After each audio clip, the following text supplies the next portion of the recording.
Man, what's up, Cowboys Nation? Welcome back into Huddle with the Stars, man. Listen, y'all see the title, man. It's time to move on. Green Bay is on the clock.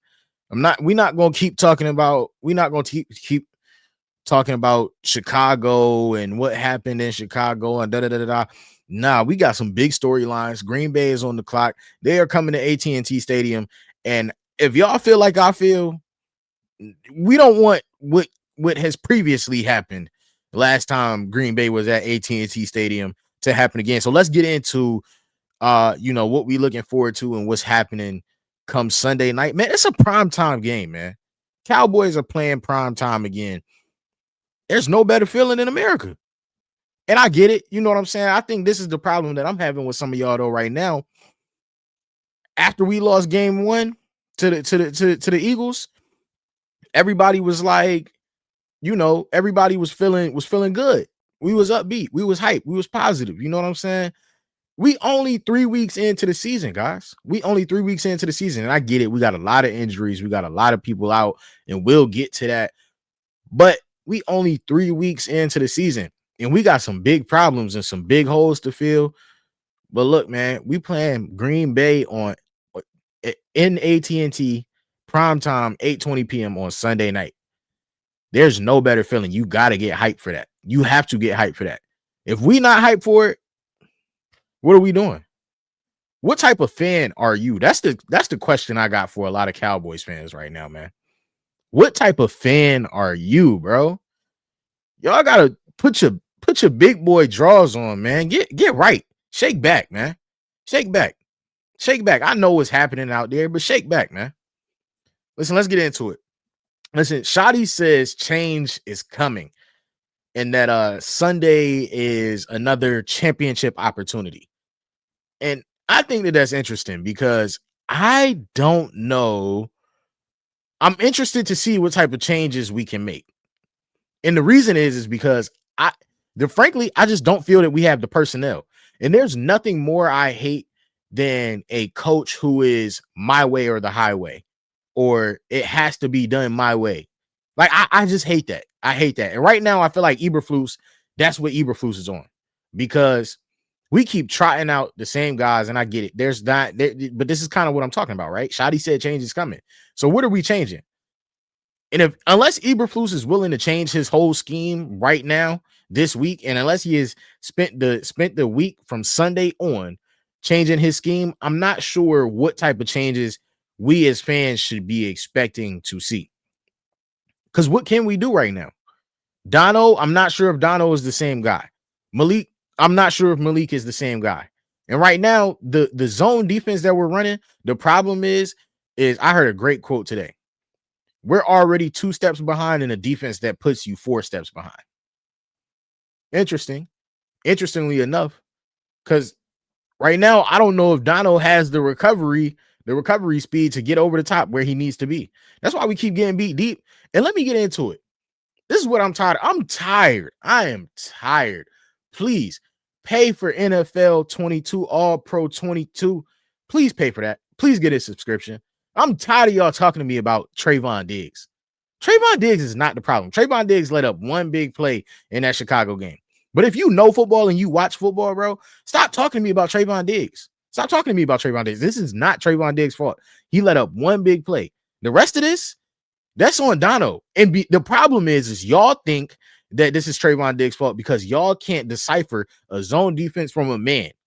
And so y'all think, oh, Trayvon Diggs is lined up over that receiver. Surely this is Trayvon's fault. Bro, no, stop doing that. Stop doing that. Dono got to get over the top. They've got to communicate better. They have got to communicate better. And the problem is this is supposed to be a bend but don't break defense. We haven't done that. All we're doing is breaking. And nobody's trying to march down the field on us right now. Everybody's trying to throw for big plays.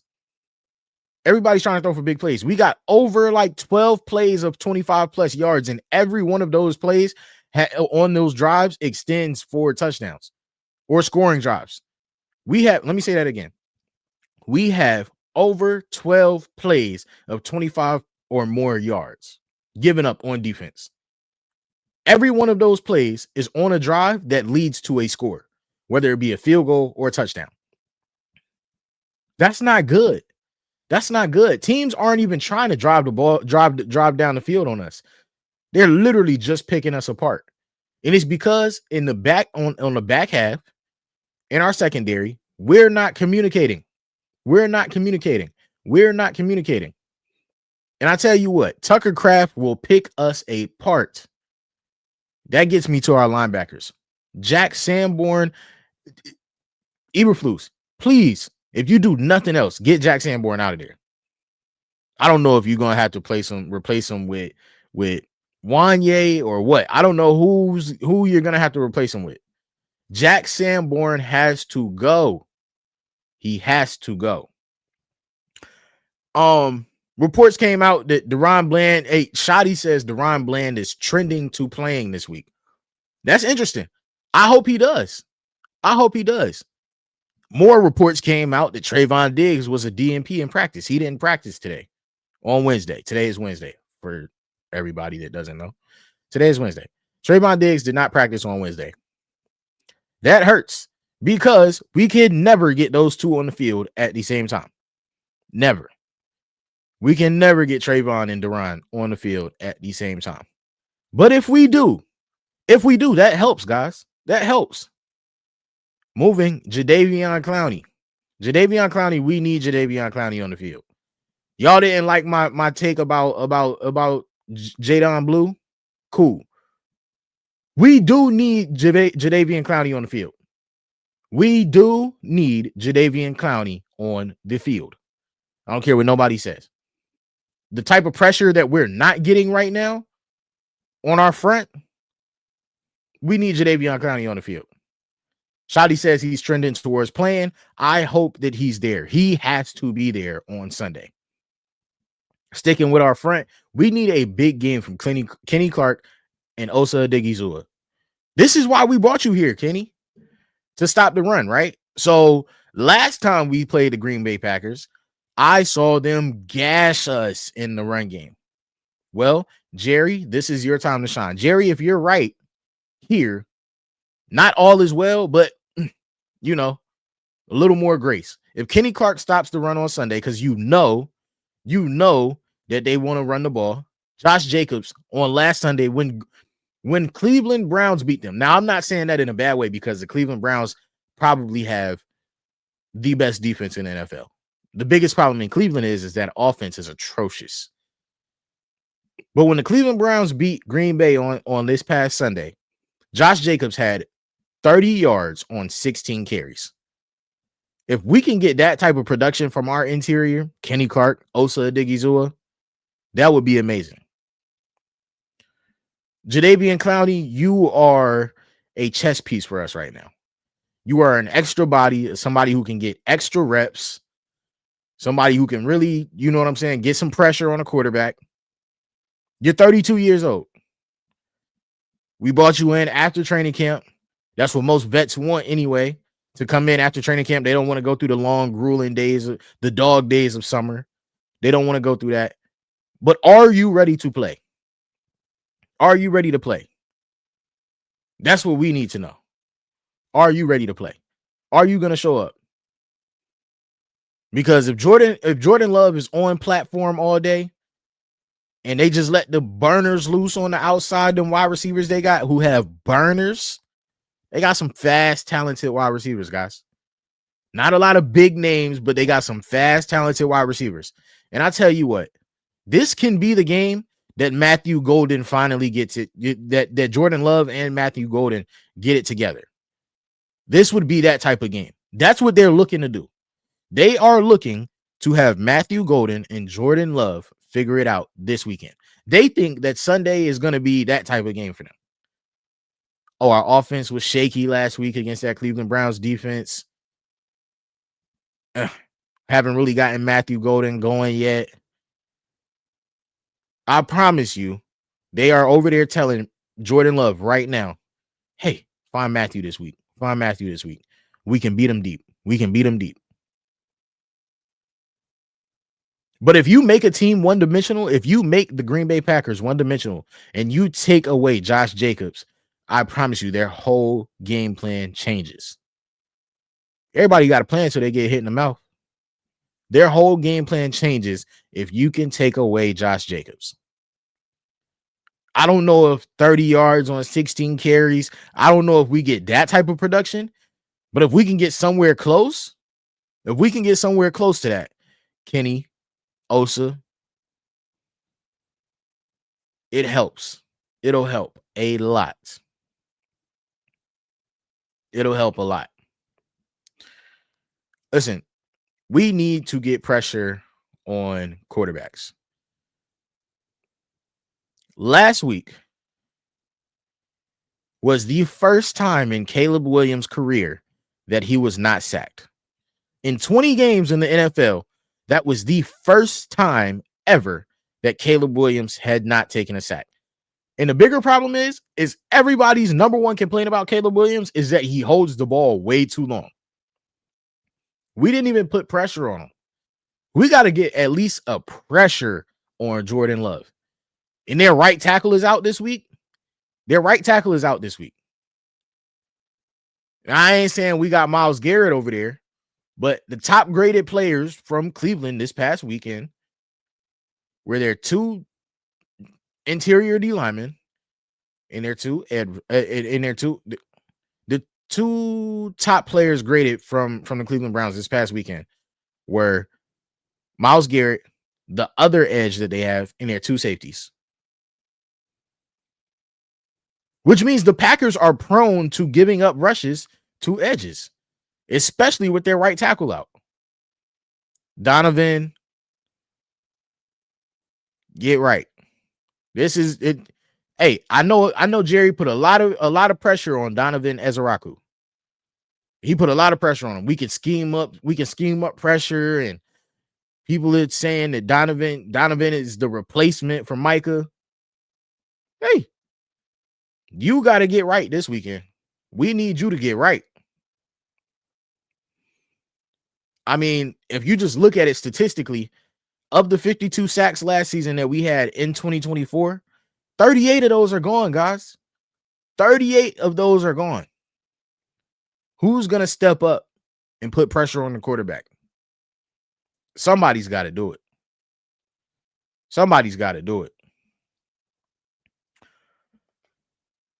Let's move to the offense. Shotty, for the love of God, please keep running the ball. I'm going to say it again. Shotty, please keep running the ball. We didn't have problems running the ball last week, or any week for that matter. We've rushed for at least 119 yards in each of the first 3 games of the season. Last time we did that was 2023. Tony Pollard was on the way to 1,005 yards, I believe. That was the last time we rushed for at least 120 yards plus in the first 3 games. And I think we ended up doing it for the first 5. That ended up being a pretty decent team. This can be a good team, especially on the offensive side of the ball. Shotty, you have to keep handing the ball off. And this is one of those games. Because we are going to have to slow them down. If our defense is prone to giving up 40 points, why not keep running the ball? Try to slow this thing down a little bit, Shotty. Try to slow this thing down a little bit. Javonte has looked amazing outside of the strip. But even on the strip, he had just run for 38 yards. So we have to keep running the ball. If we go down a touchdown, hey, Shotty, keep running the ball. 2 touchdowns. Shotty, keep running the ball. Outside of that, we have to start helping Dak Prescott. Statistically, Dak Prescott is playing at an MVP level right now. I'm going to say it again. Dak Prescott is playing football at an MVP level statistically. We have to help him out. We have to help him out. Like I said earlier, I knew Jake Ferguson would be called on. Shotty came out in his presser on Wednesday and said, Jake Ferguson, you will have a big portion. Excuse me. Shotty came out in his presser on Wednesday and said, Jake Ferguson, you will have a big portion of this playbook this weekend. So we know what we got to do. We know what we got to do. Our offensive line, hey, man, we need guys to step up. Hoffman, Bass, we need y'all to step up. We need y'all to step up. This defensive line is elite outside of Michael Parsons. This defense as a whole is elite. They're top 3 defense in the league right now. And outside of Michael Parsons, they still have the leading sack getter in the league. Rashawn Gary leads the NFL in sacks with 4.5 right now. So there's a lot more to look forward to in this game other than Michael Parsons. They're going to bring us a lot of trouble outside of Michael Parsons. They're covering well. They're going to stunt. They're going to bring edges all the way from the A gap to the, or edges all the way from, from their edge rushing position all the way to the A gap. They're going to stunt and twist with the tackle in the edge. Offensive line, we're going to have to communicate too. We're going to have to communicate because it's not just Micah out there. And they got great linebackers in there, Jaron Cooper. That's a great linebacker core they got over there. So we're going to have to figure it out. But this is the funny thing about being a Dallas Cowboys fan. The funniest thing about being a Dallas Cowboys fan is I know, and the rest of you should know, that it's not this game that you should be worried about. This will be a fun game. This will be a fun game. The Dallas Cowboys will go out and play their ass off in this game. And it'll be the next game. That's the one that just doesn't make sense. It's the same concept. We go out in week 1 and we play the hell out of the Eagles. Then in week 2, what I saw against the Giants made no sense. And then in the week 3, we just completely didn't show up to Chicago. We stayed on the plane. We were still on the tarmac. So if you're a Cowboys fan, this game, you should be looking forward to this game. Because it never goes quite how you expect it to go in the NFL.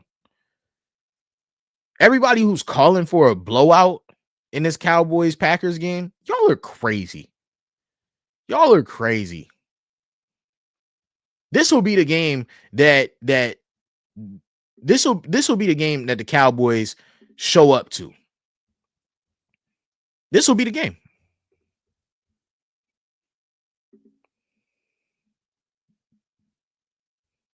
This will be the game. And then they got the Jets week 5. If you're calling for a blowout in this game, you're crazy. The Cowboys will show up. They will show up. And I know everybody thinks I sound crazy right now, but this is what the Cowboys do. They'll show up because it's a big one. Can't let Micah come home. Micah got the homecoming. Can't let him come home and get a win. This is the game they'll show up for. And then in week 5, when it's time to play the Jets, everybody be at home, still caked up at the crib, eating breakfast and stuff, having movie nights. That's what they'll do. That's the type of team we got right now. Sadly, that's the type of team we got. So I ain't saying we about to go out here. Listen,